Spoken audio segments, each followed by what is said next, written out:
All right, let's dive right in. Today, we're tackling one of the Bhagavad Gita's most profound chapters. It asks a really timeless question. What are we, really? And it gives us this incredible framework for the answer. So let's break it all down. So, where does this all start? Well, it begins right here, with these questions from Arjuna. And you gotta understand, he's not just looking for a dictionary definition. He's asking for a complete map of reality, from the world around us to the soul within us. His questions literally set the stage for everything we're about to unpack. So here's our game plan. We're just gonna follow Arjuna's lead, step by step. First, we'll figure out what this field and its nowhere actually are. Then we'll get into what true knowledge really means, what its ultimate purpose is, why any of this matters for our day-to-day lives, and finally, how we can actually realize this truth for ourselves. So Krishna's answer is, well, it's brilliant. He uses this incredible metaphor to cut right through all the confusion we have about who we are. He basically says, look, let's simplify things. Everything you experience can be split into just two buckets, the field and the knower of the field. Okay, so first up is the field, or Kshetra. What is it? Well, simply put, it's you, but it's not the real you. It's the whole setup, your body and your mind. The text says it right there. This body is considered as the field. But trust me, it goes way deeper than just your physical body. And just look at what's included in this field. It's kind of everything. We're not just talking about the physical stuff, it's also our ego, our intellect, our senses, our mind, and even our entire emotional world. Yeah, that's right. Your thoughts, your feelings of joy and pain, your deepest desires. All of it, every single bit, is part of this constantly changing observable field. Okay, so if all that stuff, your body, thoughts, feelings, is the field, then who or what is the one watching it all? Well, that is the Kshetrajna, the knower of the field. This is the consciousness that's aware of everything else. It's that quiet part of you that's always there, the silent, steady observer behind it all. It's the soul. And this right here is the absolute key to the whole chapter. Think of the field as a movie. It's full of action, drama, your body ages, your thoughts race, your emotions are all over the place. But the knower is the movie screen. It's totally still, totally unchanged by whatever chaos is happening on it.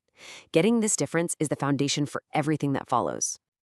So naturally, this leads to the next big question: what exactly is knowledge? And here's the twist. In this philosophy, knowledge isn't about how many books you've read or facts you've memorized.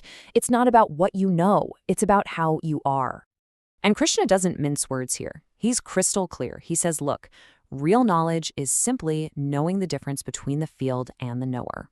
That's it. Everything else, that's just noise. That's ignorance. All right, so what does it actually look like to have this knowledge? How does a person like that act? Well, on the inside, we're talking about qualities like humility, tolerance, purity, and real self-control. And these aren't just nice moral ideas to aspire to, they're the natural outcome of getting it. When you realize you're not your fluctuating ego, you just naturally become more humble and more stable. And, that internal shift totally changes how you see the outside world. You develop this detachment, but it's not a cold thing. It's not about not loving your family. It's about not letting your entire identity get wrapped up in them, or your job, or your house. You find this inner balance that doesn't get rocked by good times or bad. It's all about shifting your focus from the crazy movie to the calm, steady screen within. Okay, now we're getting into the really mind-bending stuff. Arjuna's next question was basically, what's the ultimate goal of all this knowing? What's the thing we're supposed to know? And the answer is the Supreme Brahman. All right, buckle up, because our everyday language is going to struggle here. You see, Brahman isn't a thing that exists like a chair or a planet. But you can't say it doesn't exist either. It's just beyond our simple categories of is or isn't. And the paradoxes just keep coming. I mean, how can something be inside you and outside you at the same time, both motionless and in constant motion? But see, it's not supposed to be a logical puzzle. It's trying to describe something that is literally everywhere and in everything all at once. I love this next part. It's so poetic. It's saying the Supreme doesn't have eyes, but it's the very light that allows you to see. It doesn't have ears, but it's the silent space where you hear all sounds. It's the source code for all our senses without being trapped by any of them. So you might be thinking, this is all very deep, but why does it matter to me right now?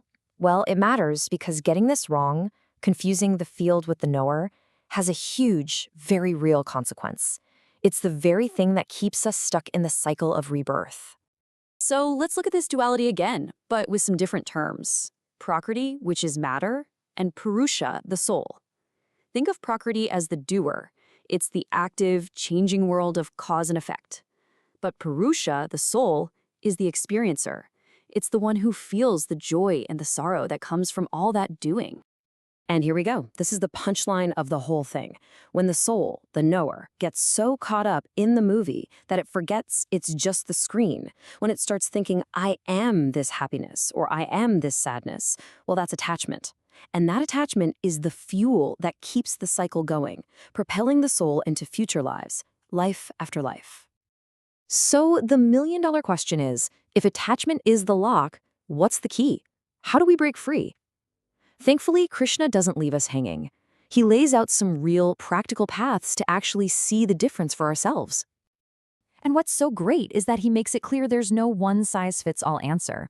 Maybe for you, it's meditation, going inward. For someone else, it might be deep study, the path of knowledge. Or maybe it's through selfless action, karma yoga. And for some, it just starts by listening, by having faith in the teachings. The point is, there are many roads up the same mountain. But in the end, it all comes down to this one thing. It doesn't really matter which path you take. What matters is that moment of clarity. The moment you can truly, deeply see the difference between the chaotic field of your body and mind and the calm knower who's watching it. Once you see that, you're on your way. You attain the supreme. So I want to leave you with a question to take with you. The next time you feel a wave of anger or joy or even just a random thought pops into your head, can you try this? Can you just for a second step back and say, that's the field doing its thing. And in that same moment, can you feel for that other part of you, the quiet, steady, unchanging part that's just watching?